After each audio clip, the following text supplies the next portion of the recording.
वर्णों के उच्चारण स्थान शुरू करते हैं। तो पहला हमारा है कंठ, और इसको पढ़ने का टेक्निक क्या होगा, कभी भी इसको कोडिंग से याद नहीं रखा जाता है, इसको श्लोक से याद रखा जाता है। तो केवल आप 5 दिन सुबह उठ के एक एक श्लोक को 5 बार पढ़ेंगे, है ना। टोटल 8 ही श्लोक है, 5 बार डेली आपको 5 दिन पढ़ना है।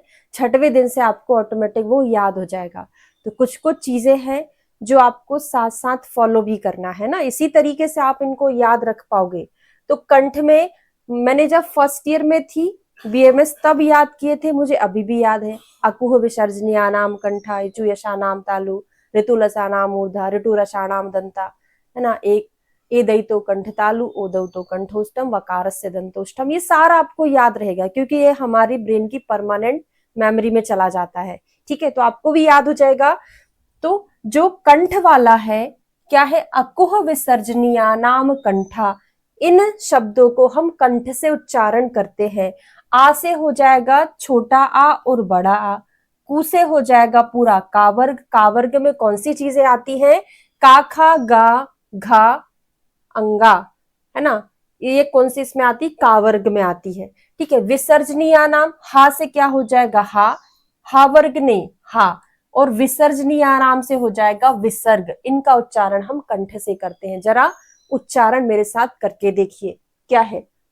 कंठ पे हाथ रखिए, आ, फिर कावर करिए, का खा गा घा अंगा, हा, और क्या है विसर्ग को हम बोलते हैं अहा। ठीक है, इसमें पूरा हमारे कंठ का मूवमेंट हो रहा है, यानी कि ये जो वर्ण है वो कंठ से उच्चारण करते हैं। ठीक है, तालु में इचु यशानाम तालु, यानी ई हो गया, दोनों ई आएगा। जैसे आ से हमने दोनों आ पढ़ा, जैसे ई से हम दोनों ई पढ़ेंगे तो पूरा ई हो जाएगा।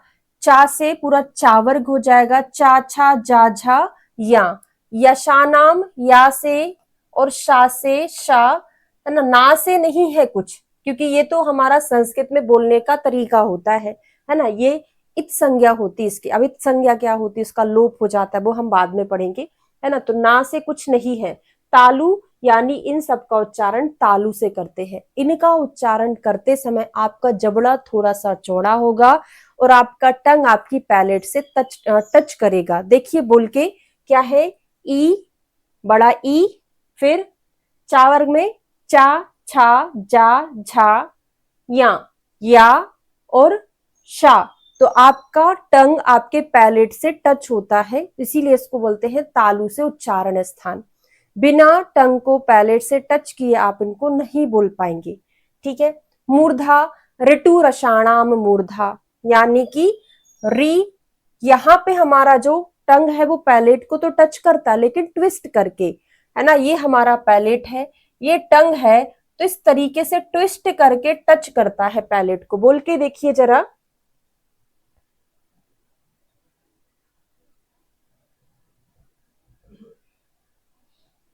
हाँ बोर्ड में शायद कोई दिक्कत हो रही है ना, बार बार बंद हो जाता है वो।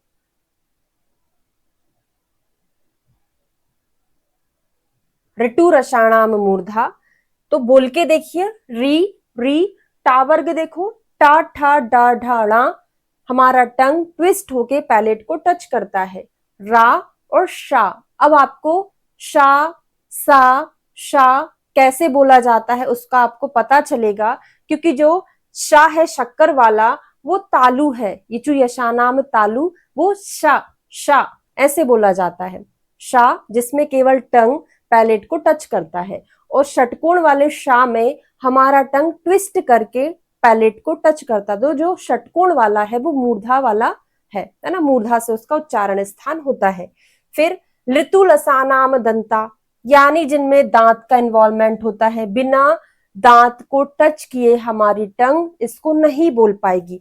तो ला, तावर्ग ता था दा धा ना, बिना जिह्वा को दांत से टच किए क्या आप बोल पाएंगे, एक बार बोल के देखिए, नहीं बोल पाएंगे, है ना। ला और सा जब बोलोगे सरोता वाला सा है तो आपका जिह्वा आपके दांत को टच करना चाहिए। ऋतु लसानाम दंता।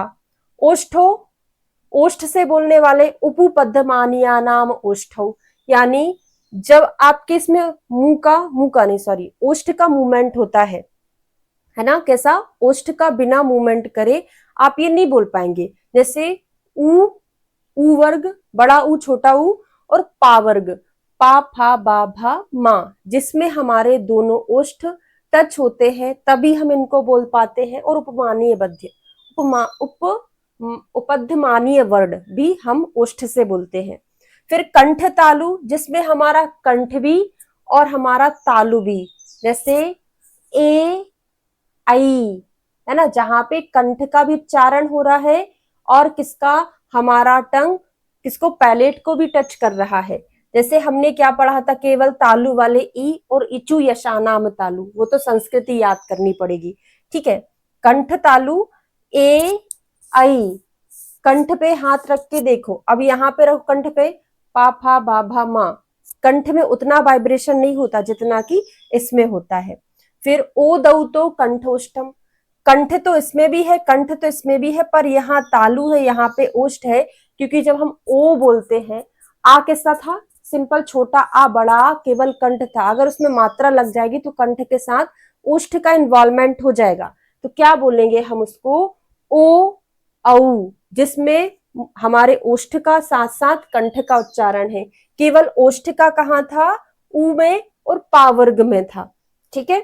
फिर वकारस्य दंतोष्ठम, अब जो बा और वा है, बा कैसा है, ओष्ठ वाला, पा फा बा भा मा, है ना, बकरी वाला बा ओष्ठ का है, और वा जो है किसका है, वा बोल के देखिए आपका दांत और ओष्ठ का ही मूवमेंट होता है ना, वा, दांत जब तक ओष्ठ को टच नहीं करेगा तब तक हम वा नहीं बोल सकते, वा यानी वजन वाला वा, ठीक है। दंतोष्ठम वकारस, ये क्वेश्चन बहुत बार पूछा जाता है एग्जाम में।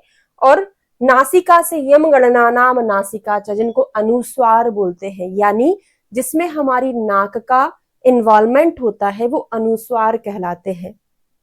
तो ये अनुस्वार हो गए जिनका उच्चारण हम नासिका से करते हैं। तो ये आपका सिलेबस के पॉइंट में से एक मैंने कंप्लीट करा दिया है।